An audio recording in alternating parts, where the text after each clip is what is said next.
Hello, everyone, and welcome back to another episode of Inside LSU Baseball. I'm your host, Jason Armstrong, bringing you the preview for the LSU Arkansas series taking place this weekend at Alex Box Stadium. Going to be an awesome series that holds a lot of weight going down the stretch for um, not just conference standings, but for top 8 seed, which is what everybody is pretty much playing for.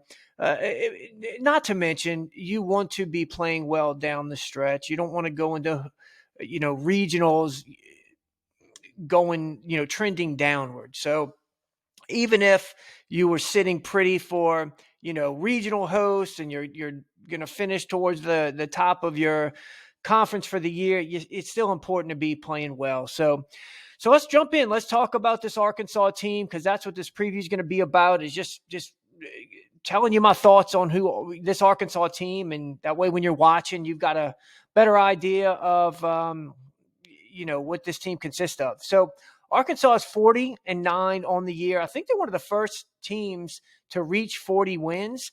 17-7 in conference. That's good for second in the SEC, behind 2 games behind Texas. So far this year, this is what their conference series have looked like. They started off winning 2 out of 3 at Ole Miss. They then swept South Carolina, swept Vanderbilt in Nashville, swept Missouri. So they're 11-1 to start out conference play. And then they went to 12-1 because they took game 1 of the Georgia series. Georgia then came back to win that series. So Arkansas lost 2 out of 3 against Georgia, lost 2 out of 3 at home against A&M, lost 2 out of 3 at Florida. So 3 straight series losses, including losing 6 of 8 entering the Texas series. Now they go to Texas and they swept Texas in Austin. So pretty loud statement win for them. Now, there's really 2 common opponents for Arkansas and LSU. Well, there's 3. I'm not going to count Missouri just because Missouri is just so bad. I don't know what that helps. But just looking at 2 teams that both Arkansas and LSU played in conference are Texas and Texas A&M. Arkansas went 4-2 against those 2 teams. LSU went 2-4. And really the difference, both Arkansas and LSU lost the series to Texas A&M, but Arkansas got the sweep over Texas where LSU won only one of the games. So that's the 2-game difference in overall record against those 2 teams. And look, in those against those common opponents, Arkansas's offense just did a better job than LSU did. They scored 45 runs against those 2 teams compared to just 24 runs by LSU. Arkansas drew more walks, 28 walks to 19 from LSU. They struck out less, 49 strikeouts against A&M in Texas's pitching compared to LSU struck out 58 times. The big one is number of home runs that they hit. So Arkansas hit 12 home runs in those 2 series. LSU only hit 4. Now, as far as pitching, both LSU and Arkansas put up similar stat lines. They both pitched pretty well. Same amount of runs allowed. Both allowed 29 runs over those 2 series. Walks and strikeouts are, both within 5. Arkansas did have the luxury of getting both Texas and Texas A&M at home, whereas LSU played both on the road, so that does matter. Taking a look at this Arkansas team, though, overall, as far as where do they rank in conference, in all their offense, they pretty much lead in every category. You're talking about they've got the number, and this is in conference play, the number 1 batting average at 307. They're actually the only team hitting over 300 in conference play over 24 games. Number 1 in slugging percentage by a good bit. I mean, they're 550, and Georgia's second place team at 509. Arkansas has got the number 1 on base percentage. I'm actually surprised to see Oklahoma with the number 2 best on base percentage. Arkansas leads in runs scored by 50 runs. So they are scoring many more runs than any other team in conference play right now. They're number one in hits, number one in runs batted in. They're only one home run behind Georgia for the lead. So that's one, they lead in about everything, but Georgia's got the lead in home runs with 56. Arkansas's hit 55. And then Arkansas is one double behind LSU for the lead. So Arkansas has 45 to LSU's 46. So they've been dominant offensively. And when we get into the individual pieces, you'll see it's just so spread out. There's so many guys that can contribute. It's a very difficult team to pitch to. Now, as far as pitching goes, just looking at the numbers, they're one of the better pitching staffs in the country as well. In the SEC, in conference play, they're third in ERA with a 4.46. They're just behind LSU, who is second place at 4.15 ERA. Arkansas second in opposing, batting average, what teams are hitting against them at 230. Arkansas is second fewest hits allowed, tied with LSU for second best in the fewest runs allowed. They're third in the strikeouts. Arkansas is actually third in the nation in walks per 9 innings pitched. So they're right behind Texas A&M. So in back-to-back weeks, LSU's facing the second best pitching staff in the country as far as walks per 9 innings pitched, and then they're going to face the third best. So that's a good thing. You're going to get a lot of pitches to hit. You just got to, do something with it. Arkansas is also the number 2 team in the nation in WHIP. That's walks and hits per innings pitched. So they don't give up when you combine the amount of hits they give up and walks, that's a very good stat, and they're number 2 in the nation. This is an interesting stat to me, but Arkansas is 15th out of 16 teams in doubles allowed. So they seem to be giving up a lot more doubles than other teams. That's pretty interesting. LSU is really good at hitting doubles, so maybe that'll go in our favor. Defensively, Arkansas is second in fielding percentage in the conference with a 983 fielding percentage in conference play, which is slightly better than LSU, who is at a 982. So, but overall, so you take all of the games that they've played this year, which I don't remember, they're 40 and something. So almost, well, now I got to check it. Now I'm curious. 49 games. So over 49 games, Arkansas has the second best fielding percentage in the entire nation at 983. So they've got an incredible offense, the best offense in the SEC, one of the top pitching staffs in the SEC, and the number 2 defense in the entire nation. So that's why you get a team that's 17-7 in conference. And it's just so odd because you go, how did this team lose 3 straight conference series? That's the SEC. That is why you cannot get too down on a team when they lose. You also can't get too high on a team. Arkansas did lose 3 straight conference series. And look, it's great. They go and they sweep Texas, who I think that was bound to happen. That's a team without their best pitcher, their best hitter. And now all of a sudden they beat Texas and, everybody wants to crown them again. So, yeah, it's a good team. Don't get me wrong, but it's all about consistency. And that's one thing I like about LSU. You're not seeing back-to-back bad weekends from this team.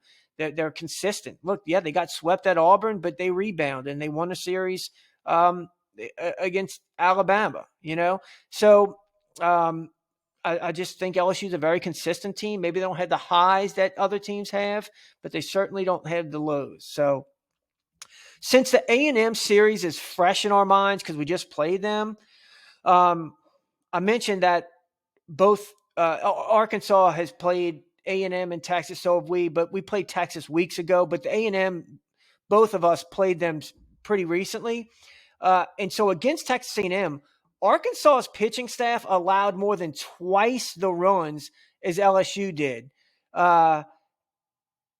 against that A&M offense. The Aggies scored 21 runs against Arkansas, and that was at Arkansas, compared to just 10 runs. Even in the series they beat LSU, they only scored 10 runs against LSU's pitching staff. Now, offensively, for Arkansas, the overall numbers look better against A&M, but that was really from one game out of the series. I mean, Arkansas scored 4 runs in game 1 of the A&M series and then 2 runs in game 3. Well, LSU also had games where they scored 4 runs and 2 runs, just like Arkansas did. Unfortunately, LSU didn't have that one offensive explosion in the series. Arkansas did. They scored 11 runs in Justin Lampkin's start. LSU just never got that one game, kind of like the Tennessee series. They had that one game where the offense went crazy. So looking at that, I mean, that's promising. LSU's pitching staff, has been good. And something else that stood out to me when comparing pitching staffs and just digging into the numbers, this LSU staff has done a really good job at limiting the long ball. And you might say, well, hold on, we just lost a series against A&M due to the long ball. But A&M hit 11 home runs against Tennessee and then 7 home runs against Arkansas. A&M only hit 3 home runs against LSU, and 2 of those were solo home runs that came in the 5th inning and then the 8th inning of game 3. So, you throw in the fact that Tennessee only homered once the week before, and that's like a top 3 home run hitting team in the nation.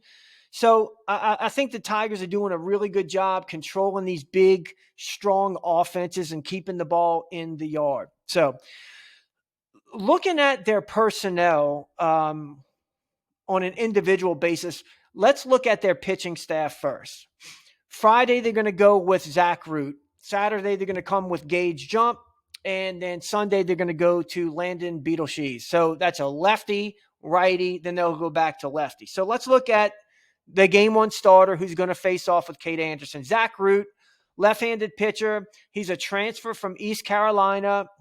He's got a 4.84 ERA and 8 SEC starts. So he's thrown 44 2/3 innings, 18 walks to 56 strikeouts. Teams are batting .244 against him. I mean, he's been good, but he's not been like unbelievable. He's coming off of his best start of the year versus Texas. He went 8 innings, only gave up 2 hits and threw a shutout. So him and Anthony Ianson were the SEC pitchers of the week, which I think that's ridiculous. Ianson did it on the road against that A&M offense, and he threw a shutout. I mean, not a shutout, a complete game. But Root's coming off of his best start. But look, the 2 previous starts before Texas against Florida, he only went 4 1/3. So he didn't get out the 5th inning, gave up 6 hits and 5 runs. Against A&M, 4 innings, 7 hits, 6 runs. So it's not like, he's out there dominating guys every week. So, but he did. It's funny because when we faced Prager last weekend, he had just come off of his best start of the year at Texas. So that's great. But anyway, the book on Zach Root, look, he's 92 to 94. He can look like he's throwing harder because he's got one of the best changeups that you'll see. Ryan Prager's got a good changeup too for A&M. I think Zach Roots has more dive, like down and away to right-handed hitters. It's good. It's 83 miles an hour. In the start he had against Texas, I want to say he struck out like 5 of the first 6 outs. And I believe 5 of them all came by changeups swinging. So like they were whiffing at the changeup. It is a big time pitch. And one thing I've noticed, he loves to use that changeup down and away to right-handed hitters. And then later in the later innings, the 5th inning, the 2nd, 3rd time through the order, he'll start coming back with that fastball that's in on the hands of right-handed hitters. He'll start using the fastball away. But the first time through, The times I've watched him, it's a lot of that change up, early on. So, and then look, these guys, they look at all the analytics. They might change it up this weekend, and Zach Root might come out and be fastball heavy. And I hope he is, because that would bode well for LSU. But that's Zach Root. Their game 2 starter is going to be Gage Wood. Gage Wood has only started 3 games in conference. He started off the year, pitched great against Washington State in one of those early season tournaments. But then he pitched the next weekend, and then he was gone for like 2 months. He had an injury. So he's just now finishing his 3rd start in conference play. So in 3 starts, he's got a 4.91 ERA. He's only thrown 7 1/3 innings. He's given up 6 hits. This is impressive. 1 walk, 15 strikeouts. And like everybody else, apparently, that faces LSU, he is coming off his best start of the year by far. He went 4 innings against Texas, allowed 2 hits, only 1 run, but he had 9 strikeouts. I mean, he was ridiculous in the early innings. In the book on Gage Wood, everything plays off of his fastball. He throws a 97-mile-an-hour fastball, and I'm not talking about touches 97, like it's 97 all day. Think about Ty Floyd, just an exploding fastball. He likes to elevate it. He gets a lot of chases.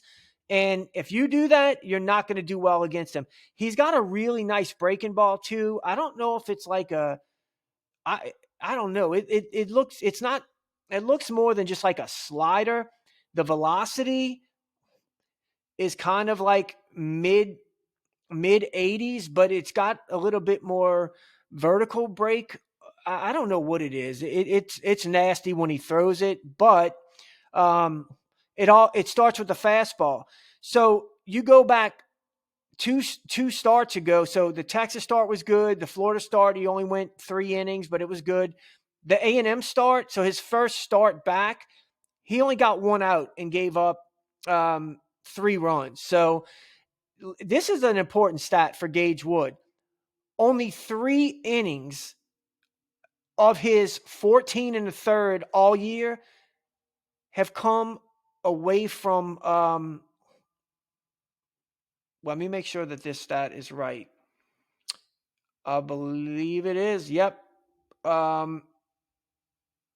Yeah, so he's thrown 3 innings away from on the road. That's what I'm trying to say. So 3 innings all year on the road. And now you're going into Alex Box pitching in that environment. So when he's been good, it's been good at home. So that is something to absolutely watch. Now, their game 3 starter, this is a guy that was like a preseason All-American, Landon Beetleshees, a big lefty that came over. He was at Ohio State previously. In conference play, he's got a 6.03 ERA in 8 starts. He only has 31 1/3 innings in 8 starts. So he's averaging just under 4 innings in his conference starts. That's not great. He's given up more hits than innings pitched.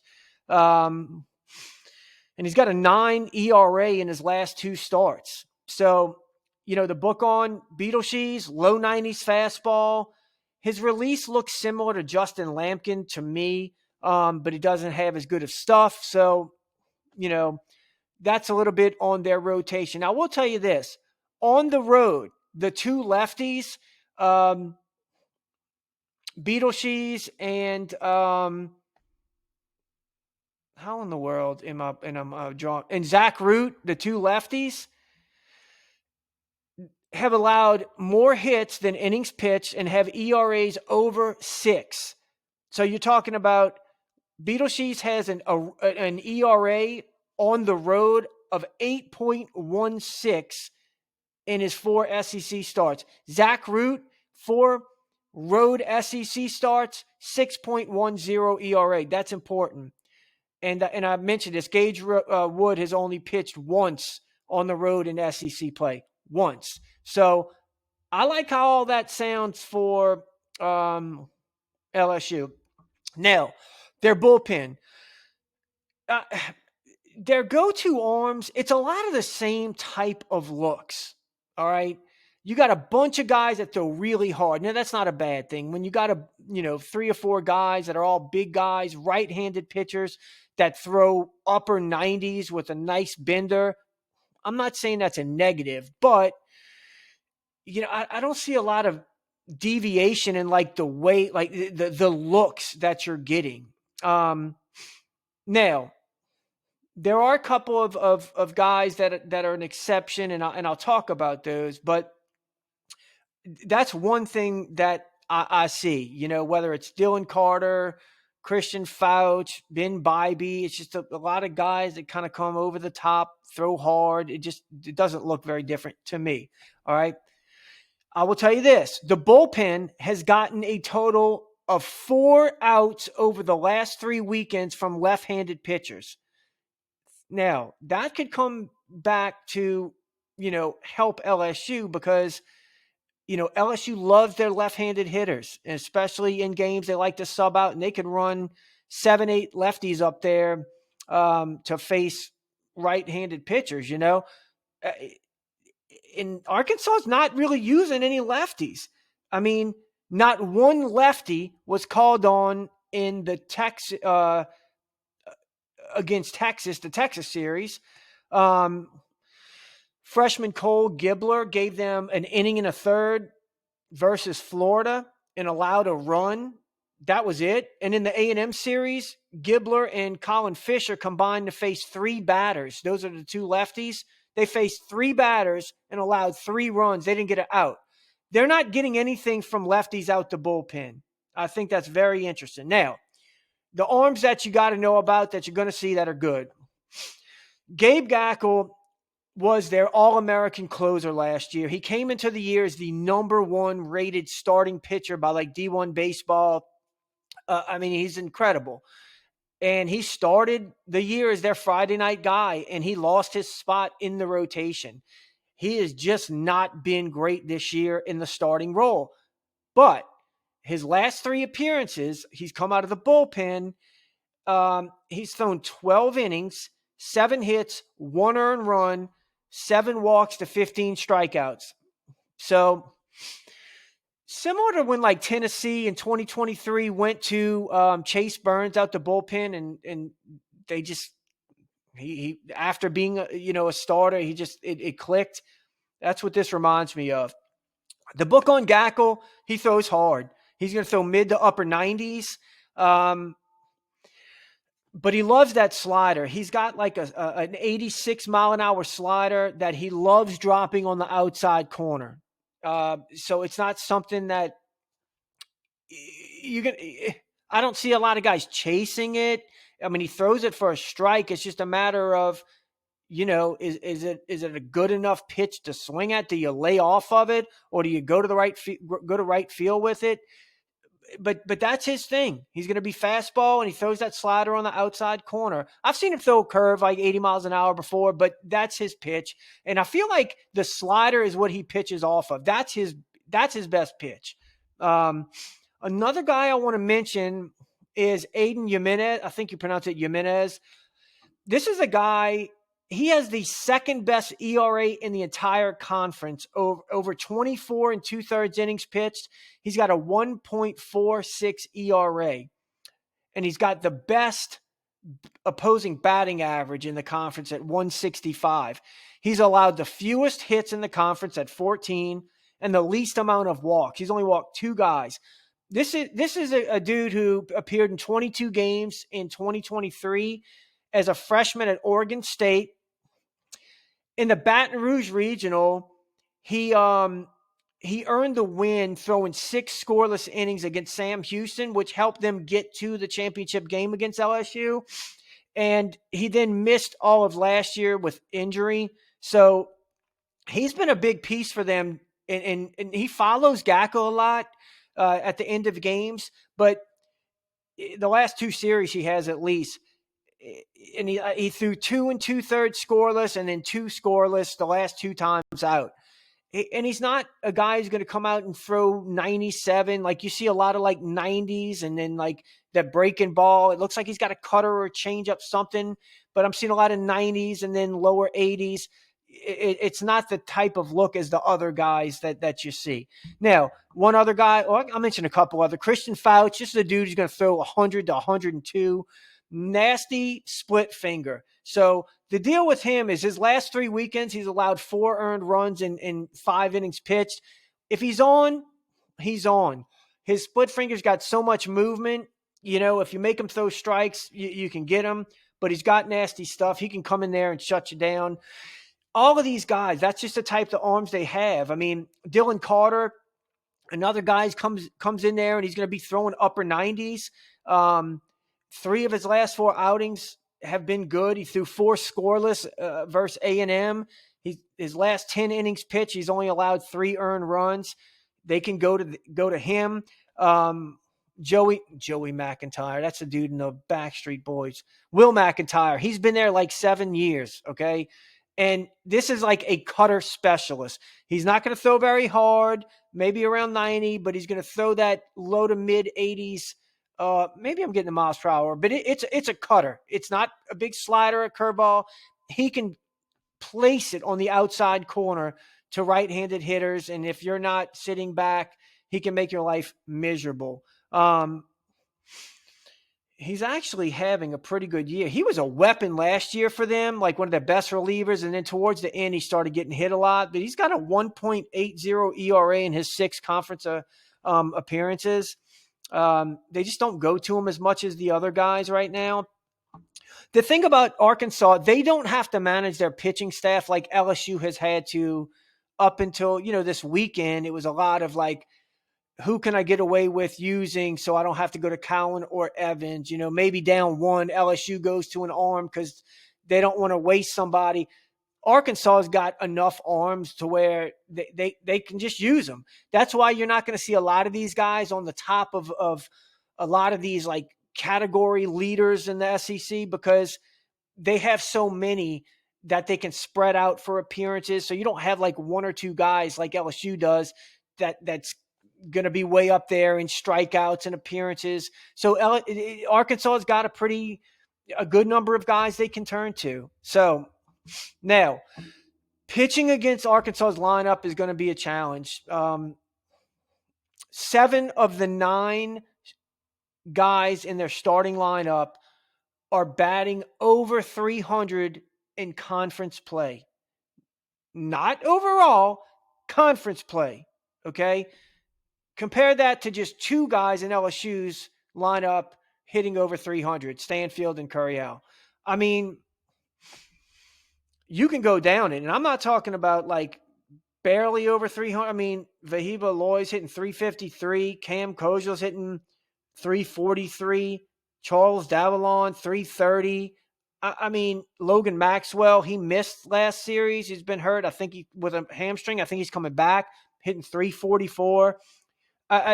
It's a lineup that just mashes, and it's very even. If you look at the RBIs, look at the home runs. I mean, that's the other thing. They've got 5 double-digit homer guys, 5. And 3 others that are right there. I mean, Vahiba Aloy, the shortstop, who's going to be maybe a top 10 pick. This is one of the best shortstops in the entire country. He's hitting 376 on the year with 17 home runs and 16 doubles. His brother, Kuhio Aloy, who is the DH, he's batting 359 with 12 home runs and 14 doubles. So it's like these guys are not just hitting for power, they're hitting for average. It's like the United Nations, this lineup. You got the 2 Hawaiians. You actually got a 3rd Hawaiian because Sousa's out injured, but he's a Hawaiian. Charles Davalon's from Canada. Brent Iredale is Australian. The third baseman, he's hitting 305 on the year. In conference, he's only at 256, but like this dude has like serious power. 12 home runs on the year. I talked about Cam Kozel, the Vanderbilt transfer, hitting 341 on the year. He's got 11 homers, 52 RBIs. I think Ryder Helfrich, the catcher, has taken a big jump this year. He's hitting 305 in conference play. They're just very, very – Justin Thomas, their 9-hole hitter, center field sometimes plays, maybe a different outfield position. But in conference, he's like a 1-for-2 game away from, or a 2-for-3 game away from being over 300 on the year. He's hitting 288, 6 home runs in the 9-hole. So he's got some pop. And now out of nowhere, because they had the injury to Logan Maxwell, Reese Robinette comes in, emerges, and has a crazy weekend against Texas. I mean, in 10 at-bats now, he's got 2 home runs, 7 RBIs. The whole lineup hits. So Kahio Aloy, I mentioned him. He's got 65 RBIs on the year. That's 7th best in the nation. Look, LSU's strength is their pitching staff. You look at anything, LSU's got 2 of like the top 4 strikeout artists in the country with Ianson and Anderson. I think I put the mouth on them ever since I made a big deal about Zach Cowan and Kason Evans being the 2 best relievers in the country. Now Zach Cowan, is struggling, but he'll be fine. But look, you still, those 2 guys out of the bullpen, if you need them, Cowan and Evans are still unbelievable pitchers. And maybe, if you can get away with it, maybe you start Evans again game 3. But pitching is the strength of this team. And they're going to give you a chance. And that's the thing, is that you just need to continue to be who you are. The bullpen continues to improve, and just, you just got to pitch well. Just got to pitch well, keep the ball in the park. The one thing about the both Vahiba Aloy and Kahio Aloy, you cannot pitch the middle in. You've got to go down and away to these guys. Not saying they can't hit a home run to right field, but if you look at as a whole, you pitch these guys anything over the middle or inside, they're killing it. You got to pitch these guys away. And so you're going to have to be careful. And LSU's got a lot of guys with some good stuff. I do like that about LSU staff. You got a lot of different looks, whether it's, Rizzy coming in 6'9" with a 98 going down and in, or Cowan with the straight change, righty on righty. William Schmidt with the big breaking ball. I think you're going to see him a lot more this weekend than you have. The lefties that you can go to now, that what you're showing with Primo and Cooper Williams and Jaden Newt with the split finger. I really like this bullpen from LSU. Now, offensively, I think you can score off of Arkansas's, their staff. I mean, I went through their rotation. Yeah, they're ranked high, but like each it seems like each weekend one of their starters kind of has a not so great outing. You don't see that a lot with LSU. You just don't. They're very consistent. So that's the thing. You got to manufacture runs early. LSU, whether it was the Tennessee series or A&M series, they have not gotten out the gate, except for game 3 of the Tennessee series. They have not got out the gate fast in a while.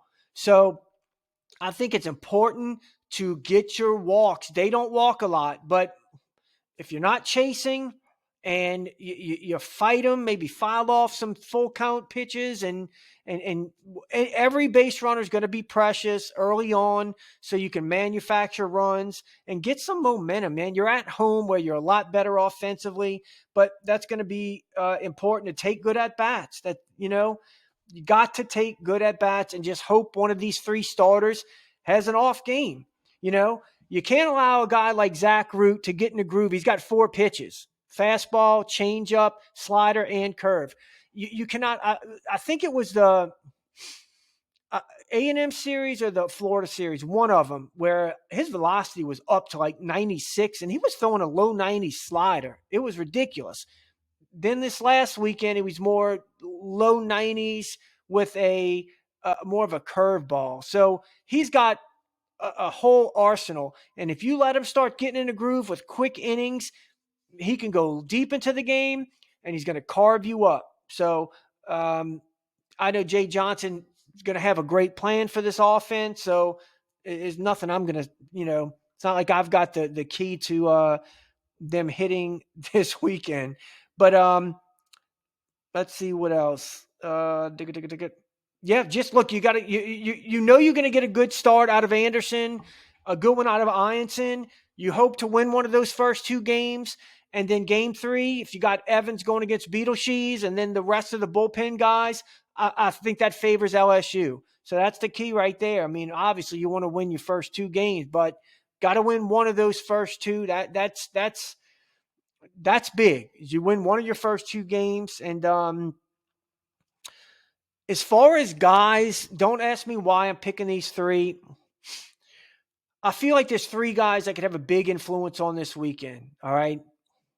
Danny Dickinson. Danny Dickinson, the last 2 weekends, has got 2 hits. He had a infield single against Tennessee. He had a nice hit last weekend, but he did reach base a lot because he had 4 walks. I think it's important that Dickinson gets back on track. Depending on where he's hitting in the order, especially if he's back behind Jones again, Jones has to have some protection. And I think that Dickinson was one of the top transfer portal gets this offseason. And he's got a good stick, man. And I just, I think he's going to have a lot to do with the success of this weekend. The other 2 guys are at the bottom of the lineup. That's Stephen Milam. I think he's one of the best players in America when he's clicking. This has been an offensive year, but if you look back to last year, he really made his name going down the stretch, like the last couple of SEC series, Hoover, and then the postseason. He got a hit in all 3 games last series. So look, hopefully he's finding some confidence. And I think that this is going to be a good weekend. I think the bright lights and the playing a good team like Arkansas is going to bring the best out of Milam. And so I just have a good feeling about him. The other guy is Chris Stanfield. Chris Stanfield had an off weekend. I think it was 2 for 12, but he struck out 6 times. And in that 9 hole, it's just going to be important that we put up a fight, 7, 8, 9. And Chris Stanfield has been a weapon all year, leading the conference in doubles when it comes to SEC games, setting the table for Curiel and Jared Jones and company. So I think he's going to bounce back this weekend. I really like Stanfield against fastball guys, which he'll get a chance of that against Wood especially, and Beetleshees. I mean, Zach Roots, he's going to show you a lot of off speed, but if you can get into the right counts, you're going to get a low 90s fastball to be able to do something with. But those are my 3 guys that I just have a feeling are going to have a big impact, if LSU has a nice weekend. Dickinson, Milam, and Stanfield. So that's going to do it. That's the preview. I'm pumped up for this weekend. Obviously, we didn't have a midweek game with the weather and the RPI thing, so I think that's good for them to rest guys. You're going to go into this weekend with everybody available. And I think we're going to get to see a lot of these arms in big spots. So I'm really excited to see how that goes. And look, I mentioned it on the last podcast, but I think your goal right now is, you're going to have to win 4 of to be comfortably for a top 8 seed. You've got 6 conference games left, and sitting at 15-9, you want to get to 19 wins. So whether you win 2 against Arkansas and 2 on the road at South Carolina, or 1 against Arkansas and you sweep South Carolina, whatever way you're going to do it, I think that's kind of what you're searching for. The only thing that you cannot have happen, you cannot have like a sweep this weekend, because then you make it pretty dang almost impossible to land as a top 8 seed when this thing's all done. So, all right, that's going to do it, guys. Thanks so much for tuning in, and looking forward to this weekend. We'll talk to you again soon.